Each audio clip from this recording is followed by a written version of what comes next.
Çështja nuk është vetëm Kurti, sepse Kurti po ngelet si alternativë. Ky është problemi i Kosovës, në krahasim me ata që janë dëshmuar, duke i futur duart në buxhet, duke i futur në një qarkullim negativ financiar të gjitha kompanitë publike.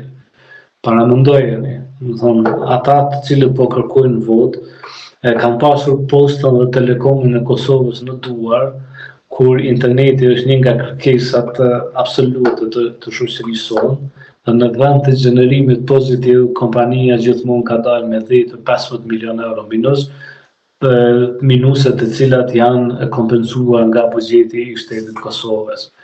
Referoju për shembull, aeroportit të Prishtinës. Aeroporti i Prishtinës ka vite që është një ndër aeroportet më të frekuentuara të Ballkanit. Vetëm me Vjenën janë 6 fluturime në ditë që shkojnë në drejtim të Vjenës dhe kthehen nga Vjena. S'po flasim sa janë fluturimet me Stambollin, me shtete tjera, pra është një aeroport shumë i ngarkuar me një lëvizshmëri të madhe, gjithmonë në udhëheqjen e këtyre para Kurtit ka qenë në qarkullim ose në bilanc negativ. Është detyruar Kosova të paguajë pagat e punëtorëve të aeroportit Prishtinës dhe shi tani domethënë kur menaxhohet me një firmë e cila është nga Turqia, aeroporti i Prishtinës edhe është kompani pozitive, por edhe kontribon në buxhetin e Kosovës. Pra, ne kemi në treg njerëz të dëshmuar për korrupsion, për hajni dhe për një si themi për një metodologji të hapur të keshpërdorimit të fondeve, me një jo seriozitet të plot ndaj mbrojtjes dhe sigurisë, me një pajtim të dështimit të shtetit në 16% të territorit të vet.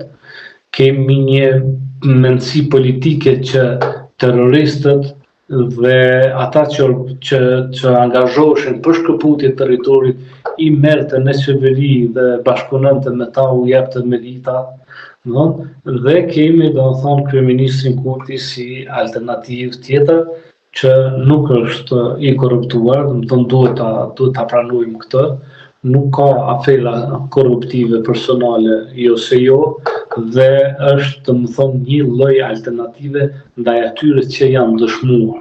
Ani pse, edhe një herë po e përsëris, as zotri Kurti nuk ka arritur të ndërtojë ekip këshilltarësh të aftë për ta drejtuar Kosovën me të gjitha këto problematika që i ka.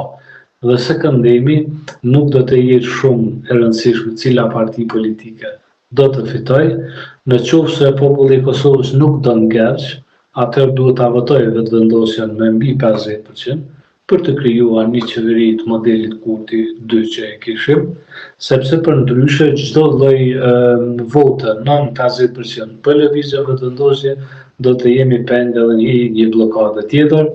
Politikanët drejtuesit e Lidhjes Demokratike shprehen ashiqare që nuk do të ketë bashkëpunim me lëvizjen vetëvendosje, edhe pozicioni i ish-kryeministit Haradinaj është i qartë. Domethënë Kurti është bashkëpunëtor i Serbisë, ka thënë publikisht disa herë, dhe domethënë Partia Demokratike e Kosovës janë edhe më ekstrem në kundërshtim të një bashkëpunimi me Kurtin, pra cila është alternativa në qoftë se jo blokada. Dhe këto janë të aftë i bën, domethënë politikanë dhe drejtues të pandërgjeshëm, duke i shfrytzuar rregullat të cilat vetë kanë shkruar për të amundsuar kandidimin dhe mbajtjen e vetës së tyre në një rang elitar që imponohen Kosovës herë në lista deputetësh, herë në lista kryetarash komunave, herë të tjera në lista ambasadorësh, herë të tjera në lista të drejtimit të bordeve të kompanive profitabile, të kompanive publike që janë profitabile, herë në vende ku ndajnë tender, ku japin domethënë tender, nganjëherë në vende ku marrin terminale doganore dhe i privatizojnë ose i marrin në shfrytëzim. Dhe të tillë kemi skenën politike. Pra nuk ka diçka të mirë, pozitive, të re dhe të duhur për atë që po vjen.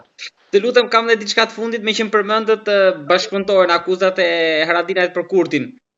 Më rikthyet në vëmendje temën e fundit për të cilën e folëm para disa muajsh, ishte rasti i spionazhit të Shehollit, që në fakt pati mjaft reagime pas asaj interviste që ju folët konkretisht.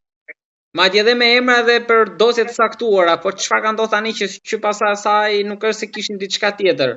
Duket sikur u izolua aty. Ka raste të tjera ndoshta që janë frikësuar nga kjo që mund dalin në vazhdim, apo ishte thjesht një goditje ndoshta edhe për para zgjedhjeve lokale atëherë? Jo, ka goditje të re. Madje është ngritur një akt akuzë e re për një pjesëtar të shërbimit ushtarak të Serbisë që e kreu sulmin në Iber Lepens. Dhe të gjithë këta zëra të luftës hibride, të cilët në momentin kur ndodhi ngjarja e sabotimit të asetit strategjik Kosovës, thonë që ka bërë kryeministri Kurti në bashkëpunim me Vučićin, ata emrat të cilat i patëm përmendur në atë intervistë, akt akuza e mbështetur me analizën e sofistikuar edhe të FBI-t, i rrëzon poshtë ata të gjithë dhe i ekspozon si pjesëtar të makinerisë të dezinformimit, të propagandimit, po edhe të spionazhit, pse jo. Më thonë, kemi 3 arrestime të reja, 3 akt akuza, njëri nga ta pjesëtar i sigurimit të ushtrisë së Serbisë. Pra, po flasim për një rezultat edhe në tutje të organeve tona të sigurisë. Ndërsa sa i përket këtyre të laudhëve që largohen nga një studio e Kosovës, vinë në Tiranë dhe pasi godasin atje me goditje anësore Kosovën, ktheje këtu përsëri, largohen prej një studio në një studio tjetër dhe vetëm e shikojnë se kush është moderatori dhe cilët janë mysafirët për të mos u përballur me zërat që ndriçojnë propagandën e tyre dhe aktivitetin e tyre të dezinformimit, nuk ka ndonjë aktivitet tjetër, por zërat e tyre fatmirësisht po vihen dhe po kuptohen për ditë më tepër nga publiku i Kosovës.